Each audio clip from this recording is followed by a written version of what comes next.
The morning after Karen's call, I sat at my kitchen table staring at my coffee untouched. My heart felt like it was running a marathon. Offshore accounts. Reuben wasn't just hiding money. He was preparing to erase himself. Grant showed up just after 9, laptop in hand, his tie slightly crooked. Paulina, if Karen's right, this is the break we needed. I folded my arms. And if she's lying? He shrugged. Then we catch her in the lie. Either way, we get closer to the truth. His confidence steadied me, though I couldn't shake the sick feeling in my gut. If Reuben slipped away now, he'd leave me and the kids with nothing but dust and memories. Grant spread papers across the table, diagrams of bank routes and shell companies. People like Reuben think they're clever, he explained. They funnel money through 3-4 accounts, maybe bounce it between countries. But offshore accounts always leave a trace. I squinted at the lines. This looks like a spider web. He chuckled. Exactly. And we just need to find the spider. The first step was surveillance. Grant called in a favor with a forensic accountant, a wiry man named Harris who spoke in rapid bursts, like his brain was always 2 steps ahead of his mouth. Your husband's not original, Harris said after hearing the story. Most men in his position make the same mistakes. They leave crumbs. Emails. Wire confirmations. Transfer timestamps. I'll find them. Listening to him was like listening to someone describe a hunt. I realized that was exactly what this was. We were hunting Reuben, not his body, but his greed. That evening, I found Daniel sitting at the dining table, pretending to do homework but really just staring into space. You okay, sweetheart? I asked, brushing his shoulder. He hesitated. I just don't get how Dad could do this to us. Neither did I. But I forced myself to sound steady. Because he chose money over love. And people who do that, they always lose in the end. Daniel's eyes glistened, but he nodded. Then let's make sure he does. Hearing that from my son, the quiet one, the thinker, lit something fierce inside me. This wasn't just my fight anymore. It was our fight. 3 days later, Harris called with news. I traced an email chain, he said, excitement buzzing in his voice. Your husband contacted a bank in the Cayman Islands.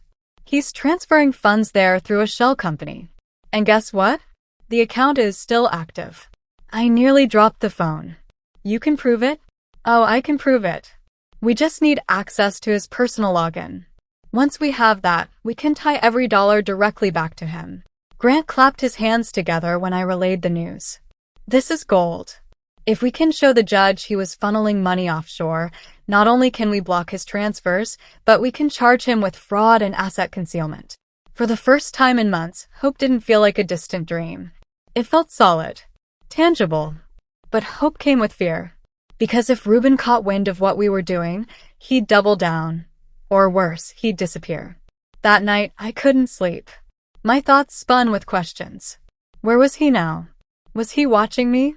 Did he suspect Karen had leaked something? At 2 a.m., I went to the kitchen for water. My phone buzzed. It was a message from an unknown number. Stop digging, or you'll regret it. The glass slipped from my hand and shattered on the tile. My body went cold. Grant came over first thing the next morning. I showed him the text, my hands shaking. He read it, then looked up, his jaw tight. He knows. I whispered, what if he comes after me? After the kids? Grant's eyes softened, but his voice was firm. Paulina, this is the point of no return. He's scared, which means we're close. But if you back down now, he wins. Is that what you want? I swallowed hard, looking at the photo of Emily and Daniel taped to the fridge. No, I said, surprising myself with the steel in my voice. I want him to pay. That night, as I locked the doors and checked the windows twice, I realized something had shifted in me. I wasn't just chasing Reuben anymore. I was preparing for battle. And I wasn't going to lose. The message haunted me all night. Stop digging. Or you'll regret it, The words looped in my mind like a broken record, each repetition colder than the last. By morning, my fear had hardened into determination. If Reuben thought a text could scare me off, he didn't know me anymore. Grant arrived early, coffee in one hand, his laptop bag in the other. He looked as tired as I felt. We need his login credentials, he said without preamble. That's the only way Harris can connect the dots in court. I nodded. And where exactly am I supposed to find those? He doesn't exactly leave passwords lying around. Grant gave me a small, knowing smile. Everyone leaves crumbs. Especially arrogant men like Reuben. I started with the house. Even though he'd left months ago, his shadow lingered in every corner. His old desk was still in the den, the drawers stiff from disuse. I pulled them open one by one. Bills. Receipts. An old wristwatch he'd forgotten. But then, at the very back of the bottom drawer, I found a small black notebook. My breath caught. Inside were scribbled notes, random numbers, half-finished thoughts, doodles. But one page stood out. It was a list of words, names, dates, jumbled codes. Passwords. I snapped photos with my phone, my pulse racing. Later, I spread the pictures across the kitchen table like puzzle pieces. Emily wandered in, curiosity written all over her face. What's all this? I hesitated. My instinct was to shield her. But she had already been dragged into this storm, and she deserved to know. These might be Dad's passwords, I admitted quietly. Her eyes widened. Like, to his accounts? Yes. I swallowed. If we can figure out which one works, we can prove what he's hiding. Emily studied the codes, then smirked. Dad always used my birthday for stuff. Try the ones with 12s and 7s. The ache in my chest was sharp. He'd used her birthday, but not out of love, out of convenience. Grant and I met with Harris that afternoon. We slid the photos across the table. His eyes lit up. This is gold. He typed quickly, muttering to himself. Let's test a few combinations. The first 3 attempts failed. The fourth brought up a login screen. On the 5th try, one with Emily's birthdate tacked onto a string of numbers, Harris froze. We're in. I leaned forward, hardly daring to breathe. What do you see?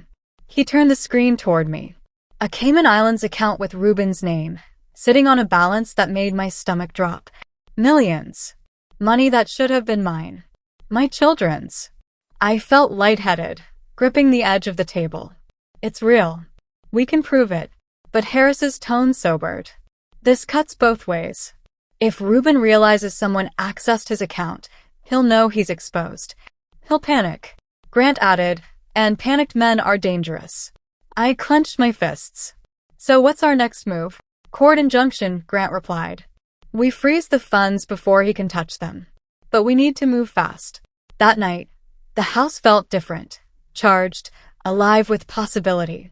For the first time, victory didn't feel impossible. But as I was tucking Emily in, her phone buzzed on the nightstand. She frowned. Unknown number, she murmured, unlocking it. Then she gasped, eyes wide with fear. I took the phone from her hand. The message was short. Your mother doesn't know when to stop. Tell her to back off or you'll pay the price. I froze, the air sucked from my lungs. It wasn't just me anymore. He was threatening my children. Emily's voice trembled. Mama, he knows where I am. I pulled her into my arms, my heart hammering against her cheek. He won't touch you. I promise. But deep down, I knew promises weren't enough.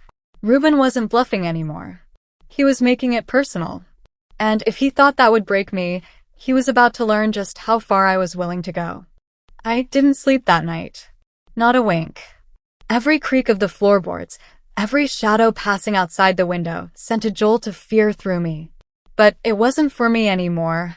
It was for Emily. Her phone lay on the dresser, the threatening text still glowing in my mind. Tell her to back off or you'll pay the price. That was no bluff. Reuben knew exactly how to cut me open, through my children.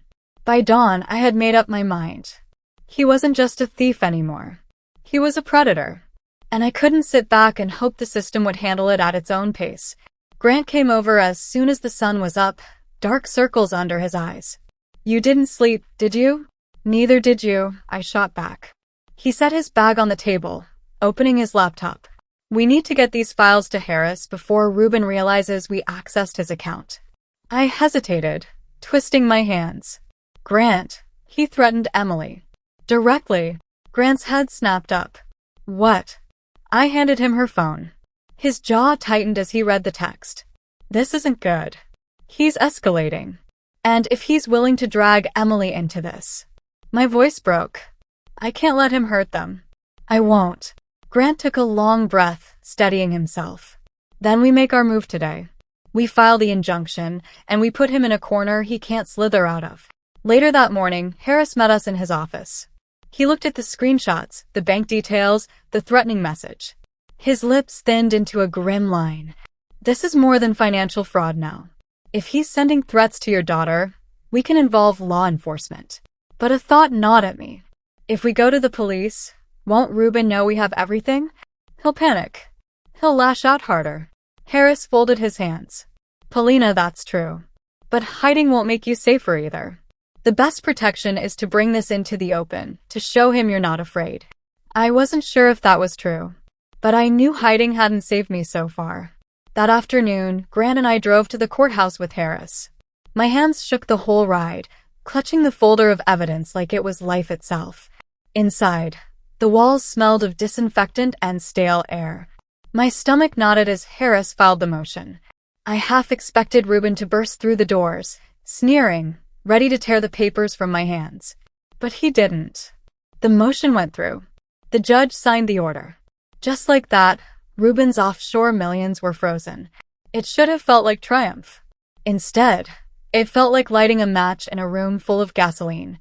By the time we got home, I was bone-tired. Emily and Jacob sat on the couch, watching TV. They looked so normal, so untouched by the storm swirling around us. But when Emily caught my eye, I saw the fear she was trying to hide. She hadn't forgotten that text. Neither had I. I pulled them both close, holding them until they squirmed. Listen to me. Whatever happens, you stay together. You stay close. Don't go anywhere without telling me first. Jacob frowned. Mom, is Dad really dangerous? The word caught in my throat. Dangerous. Once, I would have laughed at the idea. But now, I wasn't sure what he was capable of. Yes, I whispered. But we're stronger. And we're not alone. That night, just as I was starting to drift into uneasy sleep, my phone buzzed on the nightstand. A new message. This time it wasn't from a blocked number. It was from Reuben himself. I know what you did. You think you can win? You just declared war, Paulina. And wars have casualties. My chest went tight, my hands trembling. He knew. He knew we'd frozen his accounts. And now the mask was gone. No more hiding behind shadows. He was coming for me, openly. And I realized, with bone-deep certainty, that I had just stepped into the most dangerous phase of this fight. When I woke the next morning, the air felt heavy, charged, like the sky before a storm. Reuben's words from the night before still burned in my mind. Wars have casualties. I moved through the house like I was carrying glass, checking locks, peeking through curtains, listening for noises I couldn't name. My children tried to pretend life was normal, but I could see it in their eyes. They felt it too. And then, before breakfast was even finished, the first blow landed. My phone buzzed with an alert from the bank. My account, our only source of funds now that I'd stopped using the joint account, was drained. Completely. I dropped my coffee mug, porcelain shattering across the floor. What is it, Mom? Emily's voice was small, cautious. I could barely speak. He emptied my account. Grant was at the house within an hour. Jaw tight, tie loosened. I should have seen this coming. He's trying to starve you out, Paulina. Classic retaliation. But how? I asked, pacing. I've changed passwords, set up new cards. Grant grimaced. He has ways. People like Reuben, with money stashed overseas and contacts who owe him favors, he's not fighting clean. By midday, the whispers started. Neighbors avoided my eyes when I stepped outside. Parents from Jacob's school crossed the street rather than pass me. That's when I saw the headlines. On the local news site, lottery winner's estranged wife accused of extortion. And there was my face. My name. A twisting of the truth so grotesque it almost made me laugh. Reuben had turned the tables, painting me as the greedy ex-wife trying to destroy him out of spite. He's poisoning the narrative, Grant muttered, scanning the article. If this sticks, it'll make the court fight 10 times harder. I sank onto the couch, numb. He's not even hiding anymore. He's making me the villain. And the worst part? Some people would believe it. That evening, Jacob came into the kitchen, fists balled at his sides. Mom, kids at school were saying Dad's a hero. That you're the one trying to take his money. They said we're going to end up on the street because of you. My heart cracked. Jacob. No. His voice broke, raw with confusion and anger. Why is he doing this? Why can't he just leave us alone? I pulled him into my arms, but his body was rigid, fighting against the hug. For the first time, I felt the true depth of Reuben's cruelty. He wasn't just after me. He was turning my own children against me. That night, Grant stayed late. We spread papers across the dining table, trying to make sense of our next move. He's going for public sympathy, Grant said, running a hand through his hair. But it's sloppy. The offshore accounts, the inheritance trail, those don't just vanish because he plants a story in the press. I leaned back, exhausted. So what do? Grant's eyes burned with determination. We fight louder. We make our case stronger. And if he wants to play dirty, we make sure the truth cuts through the lies. I wanted to believe him. But the truth didn't always win. At around midnight, just as Grant was gathering his things to leave, headlights swept across the living room window. My body stiffened. A car idled outside for too long. Too still. Too silent. Grant walked to the door, peering through the curtains. Paulina, stay back. The car lingered another beat before pulling away into the night. Grant turned to me, his face pale. That wasn't a coincidence. My stomach dropped. Reuben wasn't content with draining accounts or planting stories. He was watching us. When I finally crawled into bed, fear pressed down on me like a weight. Reuben's counterattack had begun, and it wasn't just financial or social anymore. It was personal. And I realized, with chilling clarity, that the war he'd promised wasn't coming. It was already here. I woke the next morning with a knot in my chest, the weight of Reuben's war pressing down on me. The drained bank account, the headlines calling me an extortionist, Jacob's broken voice asking why his father was destroying us. It all kept looping in my head. But then, as sunlight leaked through the blinds, something inside me shifted. Fear had been running the show too long. If Reuben wanted a public battle, then I'd give him one. Grant came over after dropping his daughter at school. His tie was crooked, his shirt wrinkled from another sleepless night, but his eyes were sharp. You look like you've made a decision, he said, setting down his briefcase. I nodded. I'm tired of playing defense. He's painting me as greedy and bitter, and people are starting to believe him. I can't stay quiet anymore. Grant leaned against the counter, arms folded. You're talking about going public. Yes, I said, my voice steady. If he wants to use the media, then so will I. But I'll use the truth. It wasn't as simple as calling up a reporter. Reuben had money, influence, and a PR team twisting every word. But Grant knew someone, a journalist he trusted, someone not afraid to take on powerful men. Her name was Dana Carter. By the next afternoon, Dana was sitting at my dining table, a recorder between us, her eyes sharp with curiosity. Paulina, she said, I don't run fluff pieces. If I take this story, it's because there's evidence. Bank records, documents, anything that can stand up against his narrative. Do you have that? I glanced at Grant. He gave a small nod, sliding a folder across the table. Inside were copies of inheritance records, offshore account transfers, even the deed changes Reuben had filed in secret. Dana's eyes widened. This is big. If even half of this holds up, it's not just a story. It's a scandal. I leaned forward. I don't care about scandal. I care about the truth. I care about my children knowing their mother isn't the villain in this story. 2 days later, the first article dropped. Asterisk the other side of the lottery winner. Wife alleges fraud, hidden fortune, and betrayal. It wasn't sensational, not the way Reuben's planted stories had been, but it was damning. It laid out timelines, documents, inconsistencies. It painted a very different picture of Reuben, not the charming millionaire, but a man who'd abandoned his family and possibly committed fraud to build his empire. The fallout was immediate. Phone calls, texts, neighbors whispering again, but this time with confusion in their eyes instead of judgment. A few even knocked on my door, awkwardly offering casseroles and apologies. And then came the response I'd been waiting for. Reuben himself. He called late at night, his voice low and furious. "You think you're clever, Paulina? You think one article is going to save you? You've just lit yourself on fire." I swallowed hard, gripping the phone. "No, Reuben. I just stopped letting you burn me." There was silence, then the sound of his sharp exhale. "You're dragging our children into this mess. Do you really think they'll thank you when I'm done?" My blood froze. "If you touch them." He chuckled darkly. "Relax. I don't need to touch them. I just need them to see who you really are. And trust me, by the time I'm finished, they will." He hung up. I sat in the dark, shaking, but I didn't regret it. For the first time in weeks, I felt like I'd finally pushed back. The next morning, Jacob surprised me. He slid his phone across the table, showing me the article. "Mom," he said quietly, "is this true?" "All of it." I nodded. "Every word." He stared at the screen for a long time. Then he whispered, "So you're not lying." Tears blurred my vision. "No, baby. I've never lied to you." He didn't hug me. Not yet.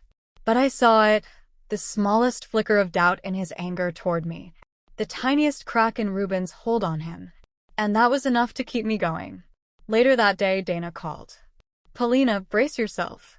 After my article, other reporters are digging. They're looking into Reuben's business deals. If what we uncovered is only the surface," she hesitated, "this might get ugly fast." I closed my eyes. Ugly I could handle. What I couldn't handle was silence. And for the first time since Reuben declared war, the silence was broken. This was my turn to fight back.